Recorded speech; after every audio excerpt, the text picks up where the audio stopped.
Yop les bros, c'est Fufu, on se retrouve aujourd'hui pour une nouvelle vidéo news sur Nanatsu no Taizai et aujourd'hui je suis grandement content parce qu'ils viennent de nous annoncer tout simplement les nouveaux personnages qui viennent d'arriver et il faut savoir que voilà, les archanges sont là, enfin on commence à en avoir un des nouveaux, bien évidemment Ludociel et avec lui accompagné de Galad, voilà une petite fée, voilà ça fait grandement plaisir, en plus Ludociel est vraiment un de mes préférés, j'imagine qu'il y aura Tarmiel et Sariel qui arrivera un petit peu plus tard avec... dans un peu plus longtemps peut-être Maël, mais pour l'instant voilà, Ludociel, ça fait extrêmement plaisir et franchement la fiche de stats est incroyable, donc on va regarder ça dès tout de suite, mais avant je vous propose de regarder l'SP, vous allez voir c'est juste magnifique, même le design du personnage est juste ouf, allez regardez ça.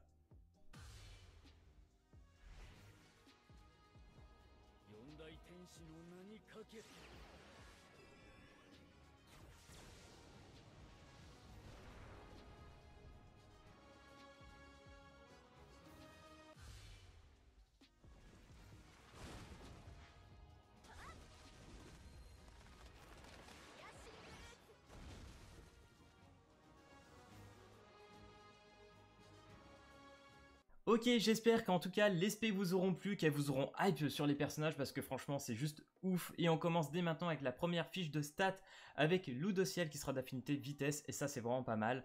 Du coup comme vous pouvez le voir actuellement il a double passif comme les démons ont un commandement. Voilà, les archanges auront des grâces et ça c'est vraiment juste OP. Bref, du coup... petit passif qui commence avec un PVP. Si un héros a une CP inférieure à Ludociel, réduisez ses statistiques liées à la défense de 40% pendant 3 tours, doit participer à la bataille, bien évidemment. Donc là, on n'est pas comme sur d'autres persos où on réduit la résistance ou quoi que ce soit. Là, on tape dans le cœur, on réduit tout simplement la défense et ça, c'est vraiment ouf. Et là, de 40%, ça, c'est vraiment fort. Donc là, on a un passif qui ressemble vraiment à celui de Fodorine. Donc ça, c'est vraiment pas mal. Par contre, il faut une CP inférieure à Ludociel. Donc là, ça va demander... avoir des doublons, voilà, il faudra Ludociel vraiment pour qu'il soit OP, en tout cas la fiche de stats vraiment vous allez voir elle est incroyable, mais franchement pour qu'il soit vraiment opti à fond, je pense que les mecs qui vont cache-pet dessus ça va être vraiment les plus opti, parce que voilà, faudra vraiment faire proc le passif pour vraiment bénéficier du perso, ça va être sûr, ça va être insane à ce niveau là, donc costume à fond, super awakening, etc, voilà, maxer les items UR à fond, en plus de ça je crois que les items UR vont sortir avec le perso, j'ai un petit peu de mal aujourd'hui, enfin bref, du coup on passe à la grâce, pendant 2 tours, éviter la pétrification, le gel, l'étourdissement, inclut les passifs et commandements, c'est vraiment OP, sauf coup ultime exclu. Donc voilà, tous les ultis qui auront des effets comme cela vont passer, mais par contre les autres ne passeront pas, et ça c'est vraiment ouf. Bref, les deux passifs sont juste OP, rien à dire, rien à dire. Franchement là-dessus, moi j'approuve. En plus pendant 2 tours, t'es vraiment immunisé quasiment à tout. Bref, excellent, incroyable Ludociel. Du coup, premier sort de Ludociel inflige 600% de dégâts à un seul ennemi. Donc là, on a un des pourcentages les plus élevés actuellement sur le jeu. Donc 600%, je crois qu'on n'a pas actuellement au-dessus. Je sais que derrière, il y a le même sort. Elle inflige aussi 100% de dégâts. Donc franchement, là, on est dans les deux plus hauts actuellement en termes de dégâts. Donc ça, c'est vraiment ouf. Deuxième sort, inflige 250% de dégâts de rupture à tous les ennemis. Donc là, on a une petite sorte d'attaque de zone. Rupture inflige dégâts x2 aux cibles qui ont des buffs. Donc là, écoutez bien. C'est-à-dire que si l'ennemi se met un petit buff ou quoi que ce soit, ou alors qu'il y a un haut ennemi, un personnage qui met du buff sur tous les alliés, bref, vous allez mettre 500% de dégâts sur chaque ennemi. C'est vraiment abusé. Là, franchement, je trouve ça très fort. J'aime beaucoup ce sort, je trouve ça vraiment fumé. Du coup, Ultimate, donc là aussi, ça prouve vraiment qu'il le faut SP6, parce que SP6, vous allez voir que ça va vraiment tout changer. Du coup, SP1, level 1, inflige 350% de dégâts à tous les ennemis. Donc bien évidemment, on prend une attaque AOE, là on reste sur de l'attaque de zone. Et gagne un bouclier de 20% en fonction de la quantité de dégâts infligés. Donc là, vous faites des dégâts de zone, et en plus de ça, sur tous les dégâts que vous allez mettre sur les personnages, vous allez gagner un shield de 20%. Là, franchement, déjà, vous commencez à sentir que le perso, il est vraiment fumé. Ensuite, SP6 inflige 525% de dégâts à tous les ennemis, donc là ça commence à taper un petit peu, et gagne un bouclier de 80% en fonction de la quantité de dégâts infligés.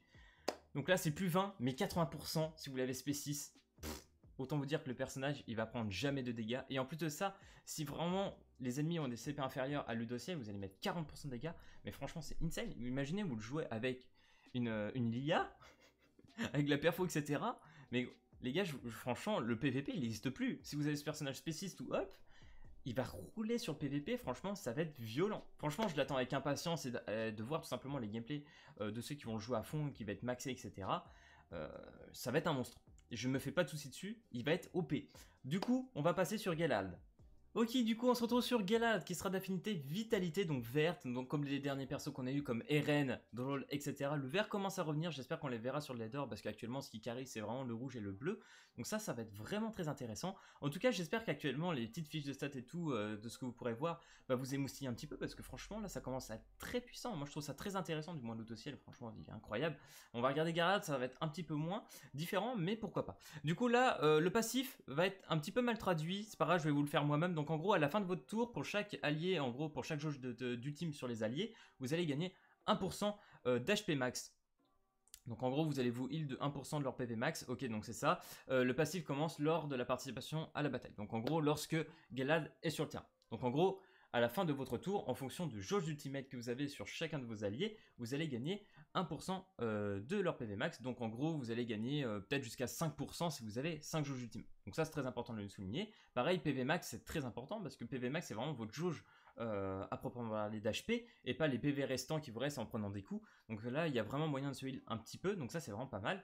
On va commencer maintenant du coup avec le premier sort. Nullifie la posture de tous les ennemis ciblés et leur inflige des dégâts égaux à 250% d'attaque. Donc là, on a encore une attaque de zone. Donc voilà, plutôt sympa. Nullifie la posture, c'est plutôt cool aussi. Donc les 250%, c'est assez classique, hein. On a l'habitude de voir ça maintenant. Les postures, par contre, c'est sympa. Voilà, donc tout ce qui est Starossa ou tout autre perso qui ont des postures actuellement, franchement, ça peut être assez intéressant. Après, voilà, est-ce que ça carry en ce moment la posture? Je ne suis pas certain, mais faut voir. Ensuite, deuxième sort, soigne tous les alliés à hauteur de 300% de l'attaque, donc voilà un petit peu comme la Ellie, hein, et augmente la jauge d'ultimate de 2, sauf que Ellie c'est sur le passif plutôt la jauge d'ultimate, mais ça c'est pas très grave. Honnêtement, deuxième sort, le heal est plutôt sympa, je pense que ça va être vraiment un sort assez utile par exemple pour le PVP, du moins le stuff, je pense que là ça va être plutôt sympa. Ultimate nullifie tous les buffs et postures et inflige 130% de dégâts à un seul ennemi. Donc là, 130% c'est quasi un one shot, hein, si vous l'avez bien monté, etc. Ça peut être très intéressant, là, ça peut quasi one shot. Les buffs, donc là par exemple tout ce qui est derrière, pourquoi pas, là, donc là il n'y a plus rien. Les postures aussi, donc franchement ça c'est... Ok, ça c'est plutôt cool, franchement l'ultimate c'est ok. Après voilà, elle est verte, actuellement elle devrait être forte par exemple sur les démons gris, sauf que bah, vu les sorts, même pas dit qu'elle touche le démon gris, donc je pense qu'elle sera même pas très utile là-dessus. Donc Osef, PVE, je pense qu'elle peut être assez sympa, faut voir, elle a peut-être une petite utilité, du moins peut-être pour le farm avec son AOE, et le heal, bon pourquoi pas. Maintenant aujourd'hui on a tellement bien pour farmer tout simplement, donc je pense qu'elle sera pas tant utilitaire que ça. PVP, no stuff, bon, je pense qu'il n'y aura pas trop d'intérêt, hein, vraiment. Je pense que ça sera pas le plus opti. Par contre, PVP stuff, voilà, avec le passif en fonction de PV max, etc., ça peut être très intéressant. Pareil avec le deuxième sort qui sonne de 300% de l'attaque, donc il y a moyen de se healer assez facilement. Et partir en spé aussi assez rapidement. Donc franchement, voilà, faut voir. Galad, je suis un peu mitigé, mais faut voir. Par contre, Ludociel, vraiment, lui déjà les bleus, donc démon rouge, il va le souiller, hein, vraiment, il va le souiller. Je ne suis pas sûr que ça va passer pour démon gris, mais en tout cas, le démon rouge, tranquille. Pareil, PVE, tranquille, il n'y aura pas de problème, vous pourrez le jouer. Je pense que là, bon, certes, le passif ne passera pas, mais la grâce et tout, etc., ça va être très utile, hein, vraiment pour le PVE, ça va être cool, même pour la story. Il y a des personnages qui peuvent être assez chiants pour certaines altérations, donc franchement, ça c'est plutôt cool. Ensuite, PVP, voilà, pour moi, le dossier, ça va être vraiment PVP no stop. Je pense PVP no stop parce que du coup, si vous l'avez full costume, vous l'avez super awakening à fond, etc., vous allez laisser peu dessus. Franchement, PVP tranquille, hein. En plus avec les dégâts de zone, les 500% de dégâts si les mecs ont des buffs, avec les ultimates, l'ultimate aussi, qui va vous permettre d'avoir un shield et tout, vous allez être quasi invincible. Franchement, PVP no stuff, je pense qu'il va être vraiment carry. Stuff aussi, faut voir, je pense qu'il va être très fort. Bref, deux personnages très intéressants, un gros big up pour le Ludociel, là vraiment les gars, je l'attends de ouf. Demain, invocation bien évidemment, hein. Donc j'espère que je l'aurai. J'ai pas un paquet de gemmes, mais bon, on peut essayer, on aura 4-5 multi. Donc on va prier là-dessus. Donc voilà. Bref, c'était la petite analyse des deux nouveaux persos. Si ça vous a plu, n'hésitez pas à lâcher le petit pouce bleu et à vous abonner. Et puis moi je vous dis à plus à la prochaine vidéo. Et bien évidemment à demain pour les invocations. Allez, peace tout le monde.